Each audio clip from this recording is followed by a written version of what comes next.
What's up, guys? I hope you guys are having an incredible week so far. For those of you who don't recognize me, my name is Kelitah, but I am here with my amazing co-host. Giving Illustrative. Hey, pew, pew, pew, pew. Yeah, so guys, today we're going to have a conversation, and the title of our topic here on The Huddle is Out of Touch. Okay. And I just wanted to have a conversation about the effect that, the pandemic had on the church, and whether the prevalence of having an online community and the reluctancy to go back to physical church has made us out of touch as believers. Oh. And what effect does that have on us as the body of Christ? So I don't know if you want to start shooting. What are your thoughts, immediate No, thoughts? I wanna hear your just what inspired it. What was it? Something you witnessed specifically within the church? For me, it was first personal, but also something that I've also noticed. Right. So I think in my personal life, I remember the beginning of 2021. The church that I was going to broke up, and there was just a lot that was happening. So I just took a break. I took a hiatus. Oh yeah. And I took a break from This church was for a like long time. the year like 2020 the lockdown started, right? It was already like in place. Yeah. Not 2020, 2021. Okay. So basically the regulations had relaxed enough for us to actually meet up at church. Okay. And I was already like going consistently to a church. And then that church broke down. We broke up. Okay. So okay. Just because there was a lot of hurt surrounding the situation, I took a break. I was like, yeah. give me If time. you watch the episodes, you might have heard a Exactly. little bit here and there. So I just like let it go. And then after a while, I started trying to fellowship online because I just really wasn't ready to go and do the most. Yeah. And after some time, there was an opportunity that actually the church that I was watching and following online, because I had been there before. So it wasn't Okay. like a foreign place. Like I knew the pastors and stuff like that. Yeah. So it just happened that my mom was preaching at one of their conferences. And that was the first time I went to church in like 8 months at that time. Oh wow. Like physically was present. And I just remember feeling so fulfilled. Like there was so much more that you can experience in person in a congregation of people who are worshiping with you than watching something online. And I think that, we feel like we can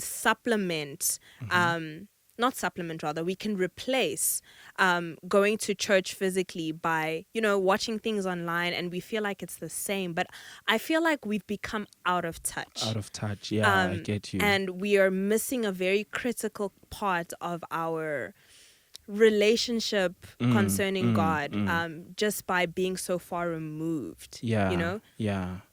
I think this actually brings about an interesting off-ramp, right? Which obviously connects. I mean, off-ramps connect, guys. They connect, right? You can always off-ramp and come back to the highway. Come on. So this brings about a very interesting question, because what I'm thinking as you're speaking right now is if you were put in a position where you couldn't be at church and fellowship with the saints as a result of what happened during lockdown, and that affected you spiritually, was it not an indication of the fact that there might be something wrong with your personal relationship with God? And this is not to say that your personal relationship with God should be a substitute for fellowshipping with the saints. Correct. Not at all. But it does bring about that question of, because God is I believe anyways, like in my study of scripture, he's present. He keeps you company. Yeah. But at the same time, he designed us to be people who are interdependent, who are social creatures. Community. Yeah, there are certain things you just can't do by yourself, even in terms of your relationship with God. Yeah. There are just some things you're just unable to do by yourself. So I'm interested in, based on that experience you had, what you witnessed, did you have any point in time where did you feel like my relationship with God is okay? It's just I need to be that's a very interesting point because Yeah. I think there was like a time because I was very depressed. So I'm actually not even quite sure what the catalyst of that release is. So I definitely think it is possible that maybe the result of not having the personal relationship on fire with God can be a problem that we start to see when we don't have that accountability. But I think that's the beautiful thing about being in a community is that there's this spurring on. Oh, yeah. There's this encouragement, Yes. physical encouragement, because even online, right? When we're watching online, you're not seeing the congregation. That's You're very just true. watching the pastor. Yeah, that's very true. Which is great. Yeah. And it's functional, makes sense. But like there's another element of being spurred on by other believers and being able to physically see them in that capacity. So I do think there's a space where we can't rely on the faith of other people. You know what I'm saying? Yeah. We need to cultivate our own faith. But even it's the community works. The community system works because when you're falling, someone else can pick you up.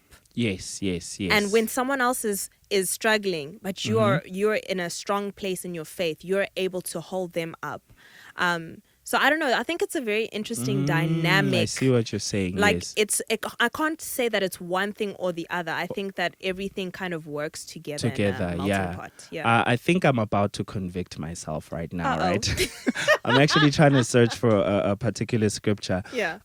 So like, I'm thinking of a scripture where I think actually this might be it in Isaiah, where God actually rejects the fastings of the I think it was the Israel.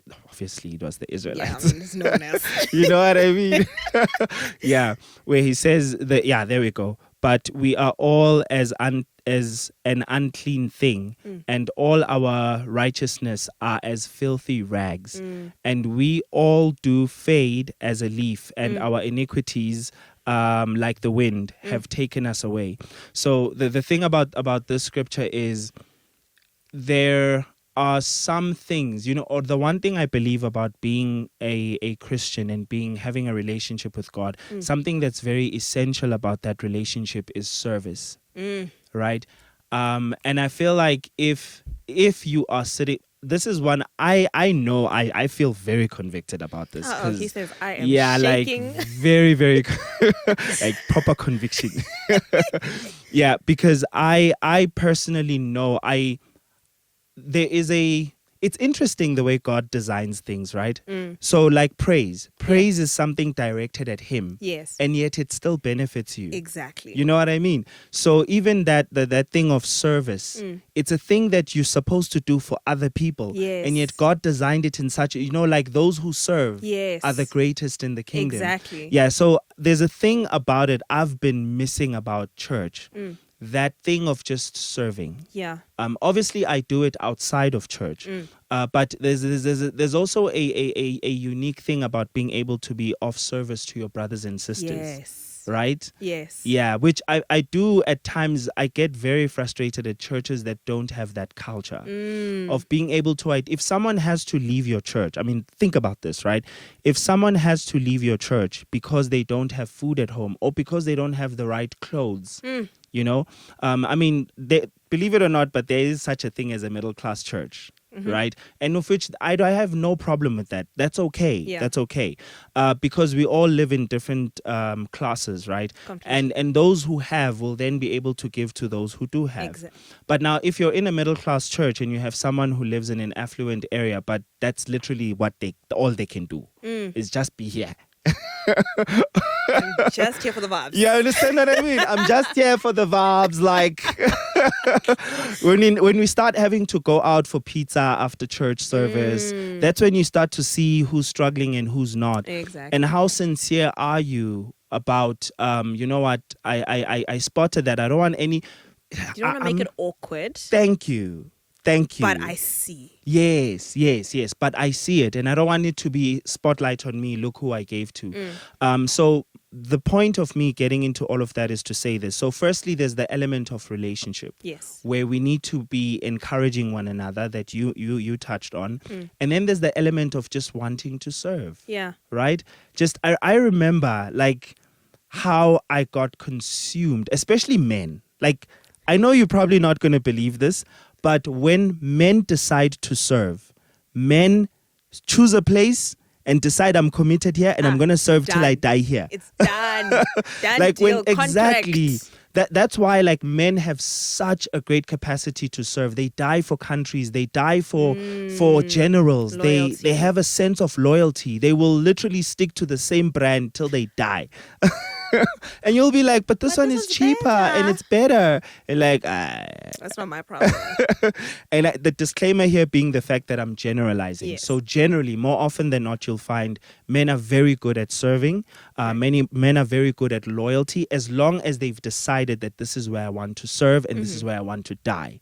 Men have died at wars in the millions. Yeah. You understand? Women are like, I'm not sure about that. You know what I mean? Die for. Okay, but let me get like a list of things that I gotta do. Yeah. Besides die. What are other You options? want me to die? To die for who? For who? And what? Can I meet them? Can I see? Yeah. And of which I think there is a strength to that. In as Yes. much as it may be looked at as, oh, man will die for a cause, and that's awesome. That is awesome that men do that. It's one of the reasons that, tyrants have not succeeded in history. But at the same time, there's a strength in women not just wanting to jump into dying for a cause, because they keep you at bay. Like, babe, are you sure this is worth dying for? Let's weigh out the options. Exactly. So I basically got into that to go to the fact that back when I was serving at a church back home, there was this. I wasn't being paid for the stuff I was doing. Yeah. I enjoyed the ushering. I enjoyed leading people to their church, to their seats. I enjoyed being in the choir, in the praise and worship team. And although there's another dynamic which we'll discuss another day, that it raises a certain concern I have, because when you're that committed to something, organizations can take it for granted. Correct. Right, yeah. But I was committed to a point where I remember someone in the church, guys, this is a true story. Someone in the church actually got someone left their, I think their grandfather left them a pension fund. Yes. And you could see the splurge because they made it very visible. Oh no. Like leather jacket, buying a car, crashing it. I blew it. Exactly. So you could actually see it. And we were in a church where, it was barely done. The floor was still like sand. There was just rocks all over inside. And then there was no ceiling. There's just not much done. It was just a hall that we used to worship, basically. Yes. And yeah, so I remember sitting down and looking at the floor, and I was like, if I had what this guy was given, I would have at least tried to contribute. You understand what I mean? To something significant here, Yes. and then go and enjoy the rest. So I believe that my time serving the church and just availing myself and not getting entangled in whatever politics or in the church, it opened my heart up to that. Can I call it a spirit of service?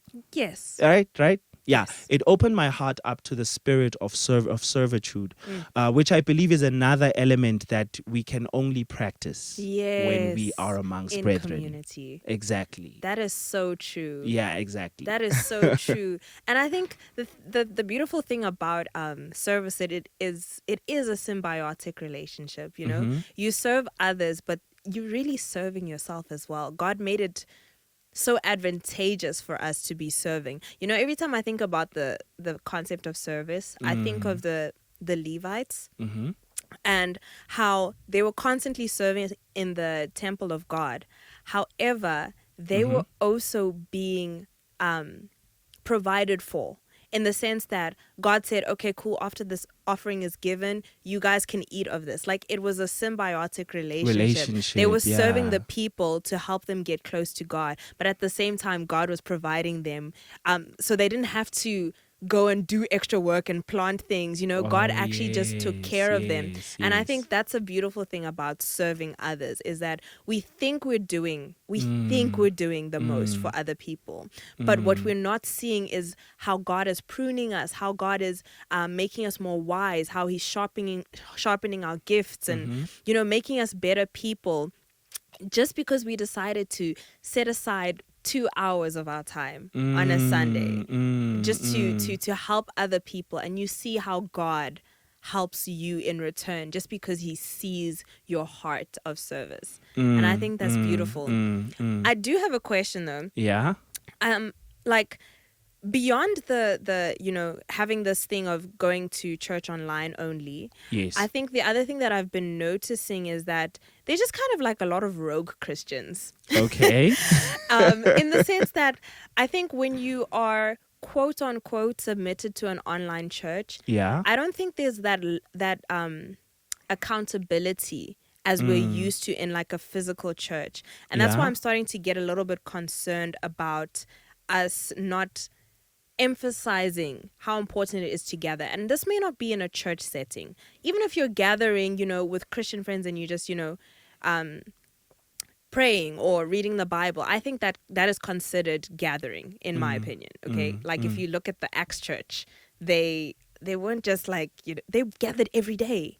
It wasn't just a Sunday thing, you know what I mean? They gathered as Kelitah, much. You are convicting us. I'm sorry. You are convicting us. Sorry. Ish. I'm sorry. Yeah. I didn't even mean to. It just popped in my head. Ish. But they gathered often, and that beautiful thing that you were talking about, how we're serving each other, they brought of their abundance into the house of God, and they dispersed it to those who were in need, so that there was equality. Like that Acts church was such a beautiful thing to observe. And because they were with each other so often, there's this accountability. And I feel like because we've kind of just said, no, I can just watch online, it's fine. Yeah. And no one really has the authority. I'm not getting together with believers. I feel like that causes rebellion, because there's no one who can tell you, hey, True relax. Story. Yeah, that's relax, very true. chill. That's very true. But then also online, we're covering so many good it's points. gonna be like so honestly great. speaking. I'm excited. Yeah. But then at the same time, we have this culture where if you say something online that's wrong, I also don't like the fact that people rebuke people that they don't know, because it's so far removed. Like you're on TikTok, when you see people commenting on videos and they're being rebuked, and you're like, whoa, you don't know this person. Exactly. But also at the same time, to the person, where's the person that can rebuke you? Where's the person who you walk with, who is discipling you, who can be like, hey girl, I actually have checked your TikTok and I think this is inappropriate and this is why. But because there's a relationship, and I think I've mentioned this a couple of times, when there's a relationship with the person, it's easier to digest. I think Peter digested Jesus rebuking him, saying, get behind me, Satan, because he knew that Jesus loved him. Yes. So you filter the rebuke with the lens of love, rather than someone on TikTok saying, get behind me, Satan. You're like, hey, I need to fight now. Who are you? Who are you coming up to me like that? Yes. I really, what I wrote down is, I think the lack of discipleship is the breeding ground for rebellion. And this is why it's so important for us to be conscious. Even if you're in a big church, make sure that you have a small group of people that can hold you accountable, that can mentor you, that can discipline you, people that you can follow, people that they can actually check on you. Because I think that's also the problem with big churches, is the main pastor he can't check on all of you guys. He can't. And there's an expectation. Yes. We might not say it, but there's an expectation that you should be checking in on me. You should be shaking my hand before I leave every Sunday. Exactly. But even when we see Jesus in the scriptures, there was the multitudes and then there were his disciples. And there was a different dynamic on how he spoke to the multitudes versus how he spoke to the disciples. Exactly. And then even exactly. within the disciples, there were those three that, they were the faves. Yes. No. That's true. That's So true. I think it's important for us to know where we stand in our churches. Like, okay, if we are in a big church, where is the person that can disciple me? And they must know my number. Yeah. They must be able to check on my social media. They must know what I'm going through in my my life. They must know what's happening in my family. Yeah. And that way there's accountability, and there's this it circumvents the possibility for just outright rebellion. You know what I mean? I understand what you mean. I'm busy. Like you said, so much good stuff. Hallelujah. Honestly speaking, because the one thing I have realized about accountability is the fact that you do need to surrender yourself to accountability. Yeah. So if you are, it's one thing that I've said to myself, that I don't want to be surrounded by friends who cannot rebuke me. People who cannot look at something I'm doing and call me out on some given. So dangerous. Even if you're afraid to be direct, Yes. find a way to be like, Hi, friend Mara, maybe don't you don't do think that, though. you shouldn't post that? Maybe. I don't think that's wise. You know what I mean? Yeah. Obviously, we will relate on a friendship level, Exactly. but you definitely should have some kind of liberty to be able to call me out. And I need to allow that because I understand that I'm not infallible, and I understand that I'm not, I'm not God. Like, Yes. exactly. And another thing I was actually thinking of in the scripture I'm really trying so hard to find. It's a scripture where Paul says it rebukes the church for, I can't remember which church was it. I thought it was Corinthians, where he says, for you come together, where they basically were coming together to eat and not waiting for each other. So he rebuked them and told them that rather, instead of doing it the way that you're doing it now, rather eat at home, so that when you actually get to the communion and in meeting with each other to eat, you don't eat with before others come. You wait for each other, you sit down, and then you eat together. Yes. You understand? Because Paul was bringing attention to the fact that some are coming from places where they haven't eaten, and you've already drunk wine. In fact, he specifically refers to the fact that when others get there, they find you already drunk of wine. Sure. You understand what I mean? So you don't understand what the communion is for. What is it there for? You must be considerate of one another. Basically. So I think it really comes back to the fact that when you're gathering with the saints, what kind of heart you should have. Yes. Like, it's really not about, guys, I need to be at a meeting. You understand what I'm saying? It really isn't about that. It is about making sure that everyone comes to the table. Everyone rejoices in the Lord. You find out how a brethren is doing, and genuinely have the time to listen to them, eat with them, so that no one looks like they're superior to anyone or out of place. Exactly. I feel like I'm just preaching to myself That right is now. so good, though. Yeah. That is so good. Yeah. And I think that's also the problem with the online community. We become, you see, the problem with the online situation is that it lacks empathy.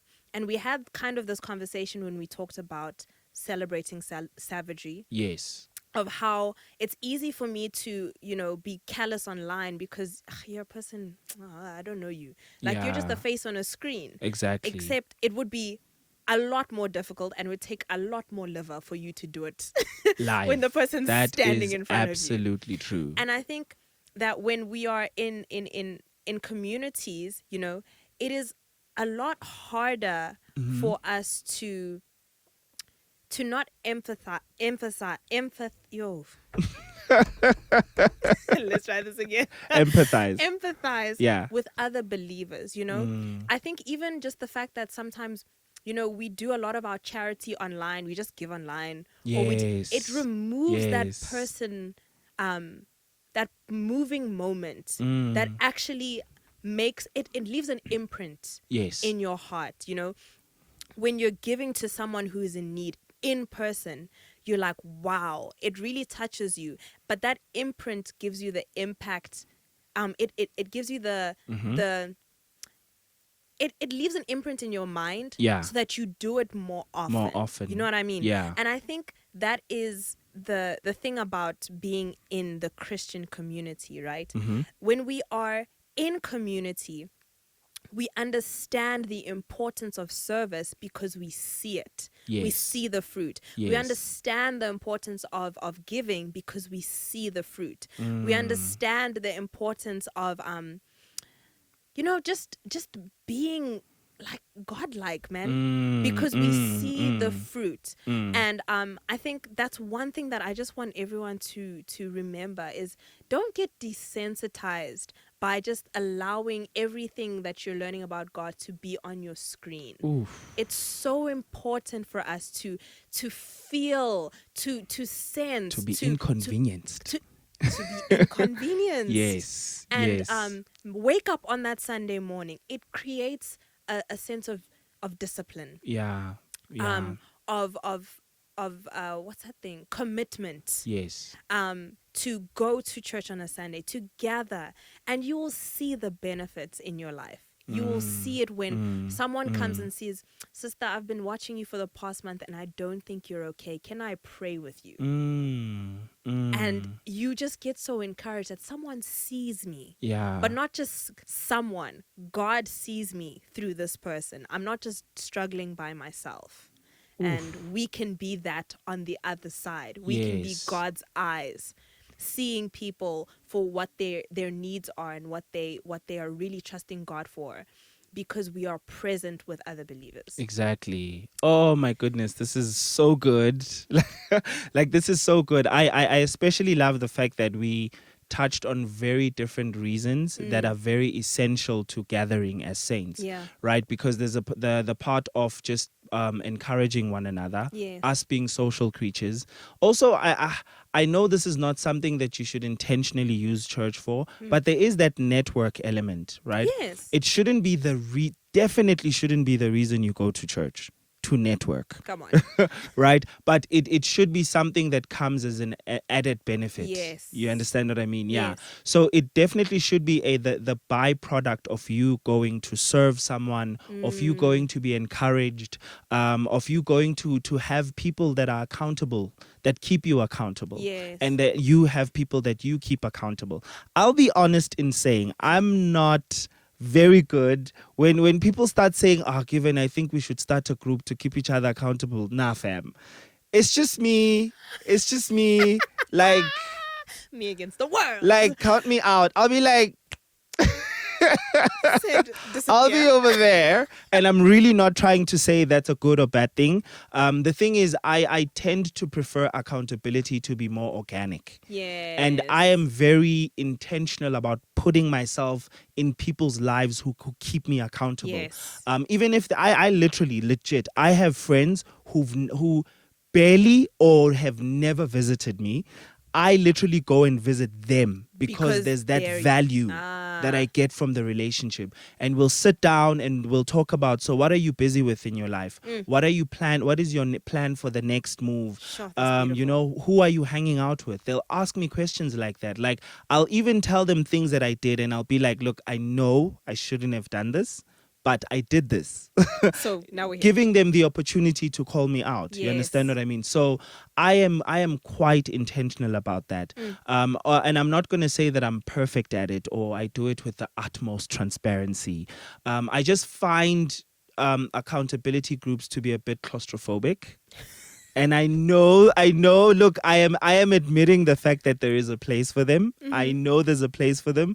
And especially if they're done right. Especially if they're done right. There is a place for them. How do you feel about them?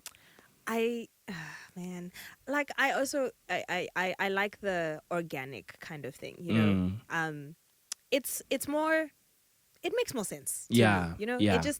I think that's how God meant it to be. You know, just be accountable to your brothers and sisters. You know, that's why I keep saying brothers and sisters. Like, we're family. Yes.